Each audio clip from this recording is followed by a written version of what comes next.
Hi guys, it's Chris at Cork and Crown. I am back in my cider shed with some more cider to try. And I got a delivery today. I've still got loads of things to try from previous deliveries. But I got a delivery today. I'm going to try some stuff off that.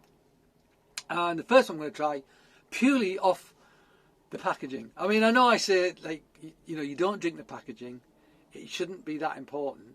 But, you know, it is important because you consume with your eyes first. But just because you've got a beautiful bottle doesn't mean the contents are going to be beautiful. But this is genuinely beautiful. So it's Artistraw. We've got some more stuff in from Artistraw. Tom and Lydia up in Herefordshire did some brilliant stuff. Very, like, low intervention, old orchards. You know, just great stuff. Really interesting stuff. And Lydia does, I think she does all of the artwork. All of it. And by gum, that, my friends, is flipping gorgeous. That is a beautiful label. It's a beautiful image. Full stop. Period. That's it. This is called Harvest Shrew, which I see there's a lot of musical references. Well, I'm assuming it's Neil Young's Harvest Moon they're referencing there. There it is. This is 7.7%. It is pet nat, dry, pure juice, natural Herefordshire cider, pressed November 2021. It's got the protection on it. There you go. So, what does it say on the label? I'll just lean forward a bit so I can see this. This cider was made with fruit harvested from two of the most beautiful orchards we care for. Jury, I think it says Jury, and Dufferin. I've got some more Dufferin as well. Some of the trees in which must be approaching 80 years old. Time seems to pass differently in these enchanting places.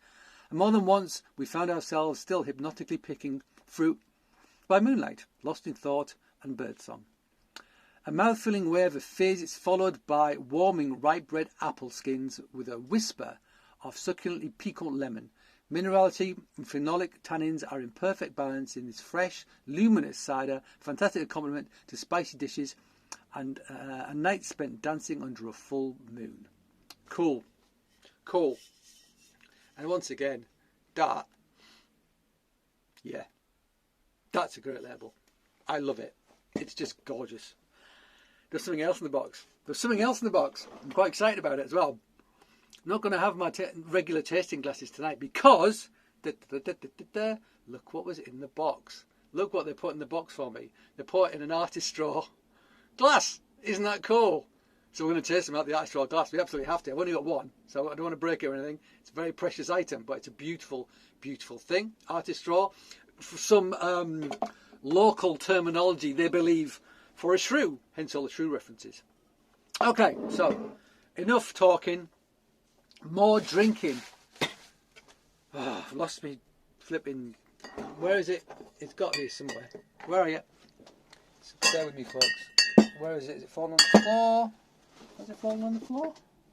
Can't find my bottle opener. Hang on. Oh, for Christ's sake, Chris, come on. Where are you?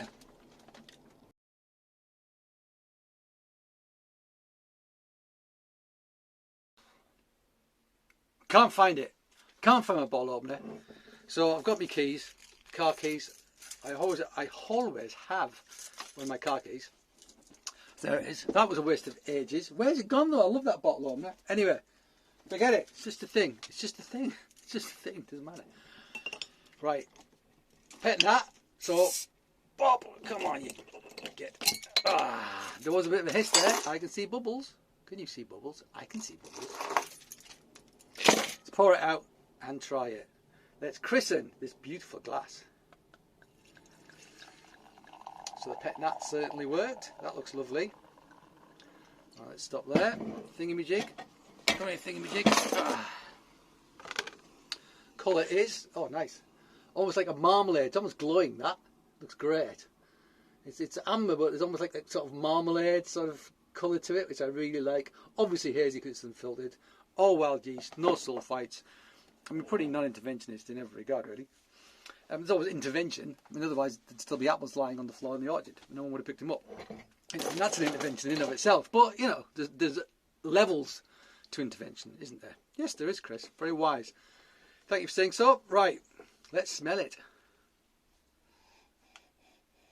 Oh, it smells great. It smells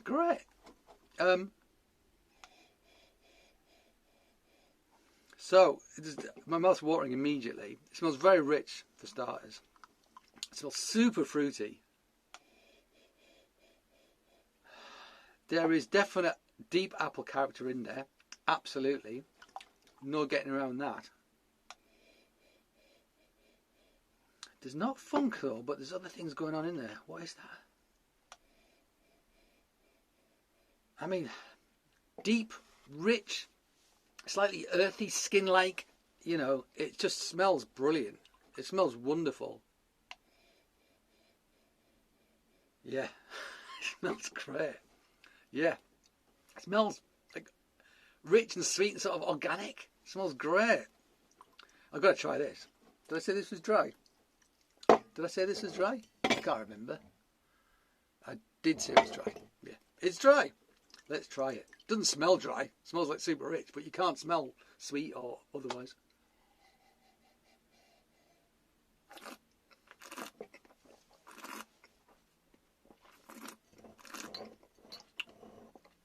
Yeah. Solid tannins. Bone dry. The palate does follow somewhat from the nose. But on the nose, you get the suggestion that because it smells so rich that it's going to be sugar. And there is zip, nada, no sugar at all. It's a proper dry cider. Soft tannins on the front. Minerality, almost like sort of citrusy, sort of lemony. I think they mentioned lemon, but there is like a lemony character in there. Almost, I think maybe I'll get like a, it's like sort of maybe smokiness on the nose or something savoury. I can't quite nail it, but good nose, great nose. Yeah, this is a good dry cider. I mean, forget kind of like, I mean, there is acidity. It's like a fresh citric acidity.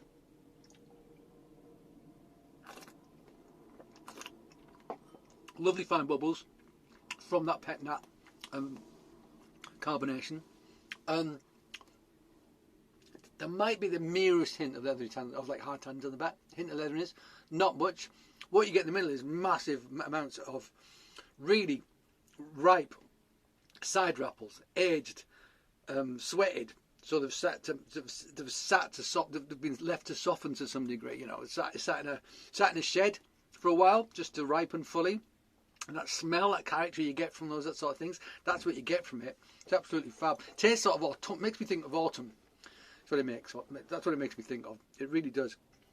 It's like autumn in a glass. Hint of maybe, and they mentioned phenolics, but I think, yeah, phenolics, a smoky kind of character to it, possibly.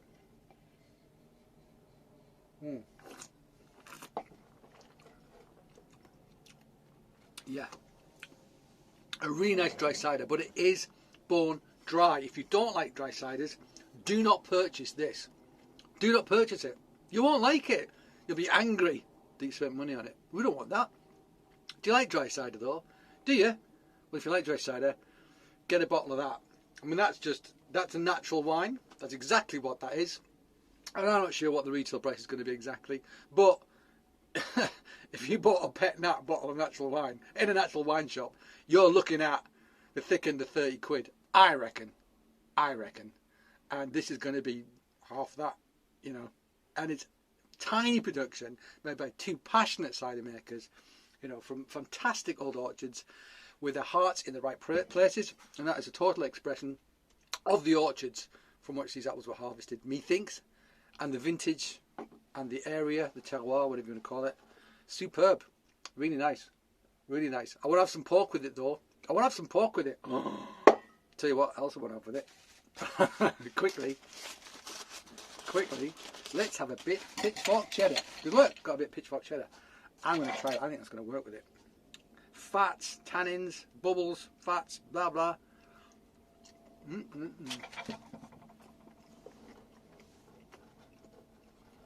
There's almost a cooked milk sweetness to this pitchfork. It's really good. The rine's got that earthiness. Cheers.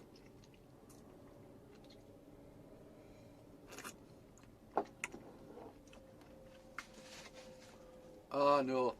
No, another failure. Hang on.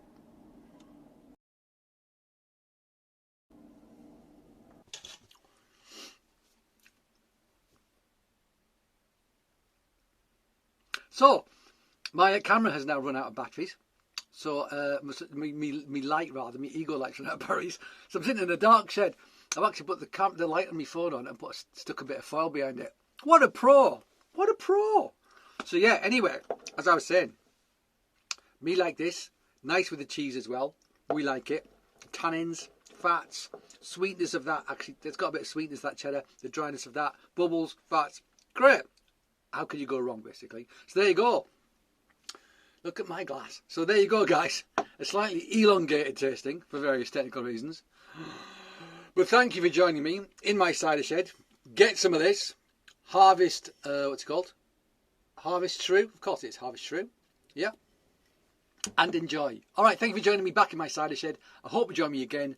Hope next time it goes a bit more smoothly. Let's hope. But until that time, cheers.